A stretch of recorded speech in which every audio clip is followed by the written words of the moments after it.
என்னங்க இது, தளபதி விஜய் அவர்களை வச்சு செஞ்சிருக்காங்க? ஆமாங்க, தளபதி விஜய் அவர்கள் வந்து அரசியலுக்கு வந்ததை வச்சு ஒரு படம் பண்ணியிருக்காங்க போல இருக்கு. அப்படிதான் இந்த படத்தோட ட்ரெய்லர் பார்த்தா தெரியுது. TN 2026 அப்படிங்கிற ஒரு படம் வந்து இந்த 10ஆம் தேதி ரிலீஸ் ஆக போதுங்க. அந்த படத்தோட ட்ரெய்லரை பார்த்தா ஷாக் ஆயிருவீங்க. ஏன்னா தளபதி விஜய் அவர்களோட அரசியல் வருகையை வச்சு இந்த படம் பண்ணியிருப்பாங்க போல இருக்கு. எல்லாமே ரெஃபரன்ஸ் இருக்குங்க. நம்ம புசி ஆனந்தோட ரெஃபரன்ஸ்ல இருந்து சதுரங்க வேட்டை ஹீரோ நட்டி அவர்கள் வந்து இந்த படத்துல ஹீரோவா நடிச்சிருக்காரு. அவர் அப்படியே தளபதி கெட்டப்ல இருக்காரு. தளபதி விஜய் அவர்கள் கூட இருக்க புசி ஆனந்தோட ரெஃபரன்ஸ் எல்லாம் இருக்கு. அது தம்பிராமையா பண்ணிருக்காரு. இந்த படத்தோட டைரக்டரே தம்பிராமையாவோட பையன் உமாபதி அவர்கள் தான். இவங்க எல்லாம் சேர்ந்து ஒரு படம் பண்ணிருக்காங்க. இந்த படத்துல வந்து நடிகர்கள் வந்து அரசியலுக்கு வர்றது தப்பு அப்படின்ற மாதிரி ஒரு இதை கொண்டு வந்திருக்காங்க. எல்லாமே ரெஃபரன்ஸ் இருக்குங்க. விஜய் திரிஷா வச்சு ஒரு ரூமர் போயிட்டு இருக்குல்ல, அதை வச்சும் அப்படியே ஒரு சீனை காட்டியிருக்காங்க.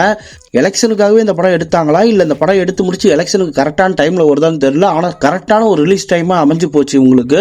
இப்போ வந்து தளபதி விஜய் அவர்களுக்கு ஒரு மிகப்பெரிய நெகட்டிவா இந்த படம் வந்து இருக்கும்னு நான் நினைக்கிறேங்க. ஒருவேளை படத்துல வந்து நடிகர்கள் வந்து இப்போ அரசியலுக்கு வரலாம், வந்து நல்லா ஜெயிக்கலாம் அப்படின்னு கூட ஒரு பாசிட்டிவா கூட சொல்லியிருக்காங்களான்னு தெரியல.